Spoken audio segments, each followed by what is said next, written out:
Hello everyone, we're going to do dividing fractions. These notes are going to be pretty quick because it's fairly simple. Okay, these are our last notes for chapter 10. Reminder that you have a quiz tomorrow over what we've done this week. So multiplying fractions, multiplying mixed numbers, and then now dividing fractions. Okay, so let's go ahead and let's start with a problem. Give me just a second, I'm sorry. Oh, let's actually go over a couple things first. So first of all, reminder that when we're multiplying fractions, okay, which is the first thing we learned,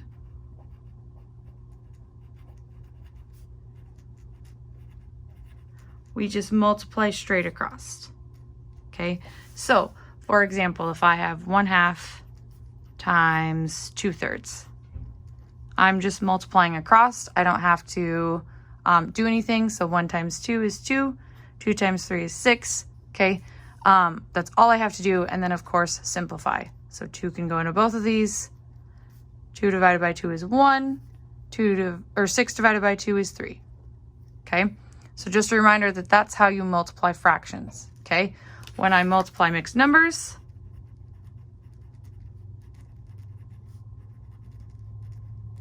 I have to change my mixed number into an improper fraction.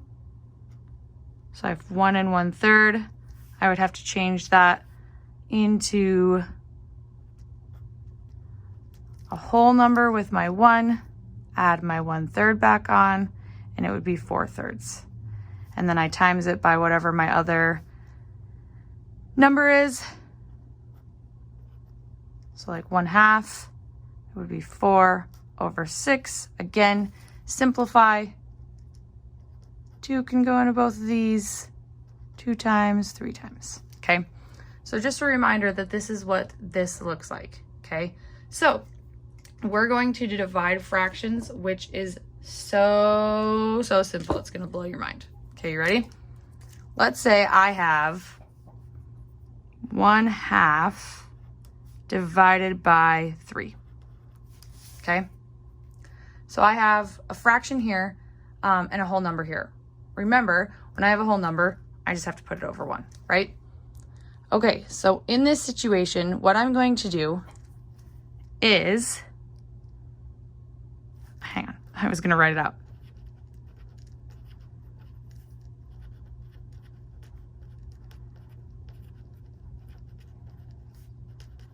There's 2 ways to remember this. I'm writing out the first one.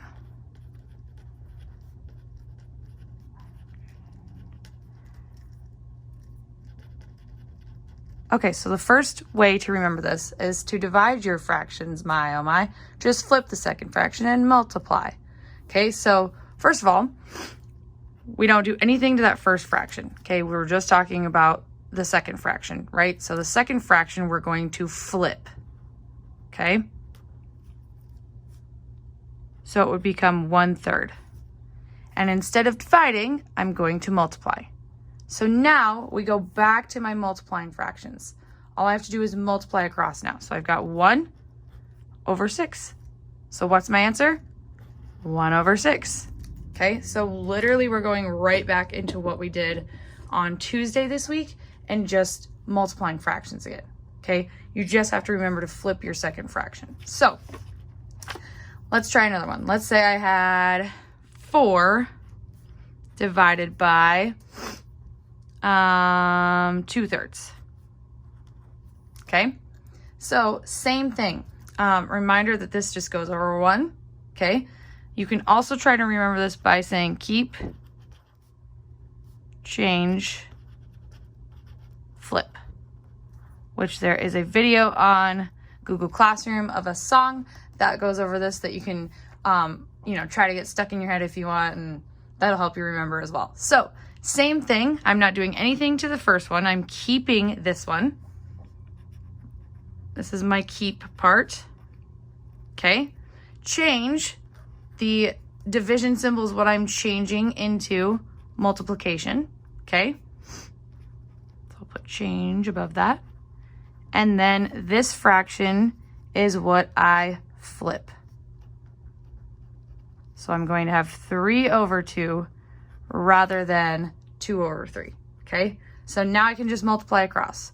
4 times 3 is going to give me 12. 2 times 1 is going to give me 2, okay?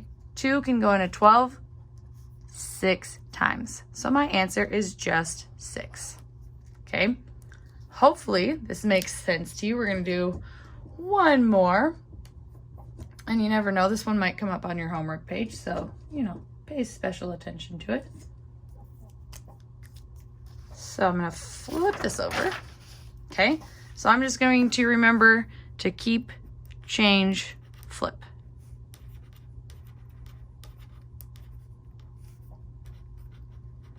Okay, so let's try, let's see which problem. 6 divided by 1/2. Again, same thing, 6 over 1. I just always do that first so I remember and don't forget to put it over there. Okay, I keep this. I'm gonna change this and I'm going to flip this. So I have keep, change, and I'm gonna flip. 6 times 2 is 12. Over 1, it is just 12. Okay, so hopefully this makes sense to you and you're like, wow, that's pretty easy, because it's literally the same thing that we've already done before. Your homework page, okay, you can either get from Mrs. Jenkins or you can find on Google Classroom. Either way, you are doing all of the problems. I think there's only 6 or 7 problems, so do all of them. They're really not that hard. You can whip through it, and just a reminder that we have a quiz over all of this tomorrow, okay? Last thing, if you're still with me, okay? If you are the first person in your class, okay, so I have 3 classes of math, 3rd, 4th, 6th, and 8th. If you are the first person in the class, so first person to come for 3rd period, I'm going to give you a prize, a mystery prize. You won't know what it is until you come see me. And you'll know if you're first because I'll say, oh, you get a prize, okay? If you are not the first one, you will not get a prize, but instead, if you do bring me the notes today, okay, you will get $40 added onto your account. Yeah, $40, okay? So make sure that you're coming to show me this. I also want you to have $40 written on your paper.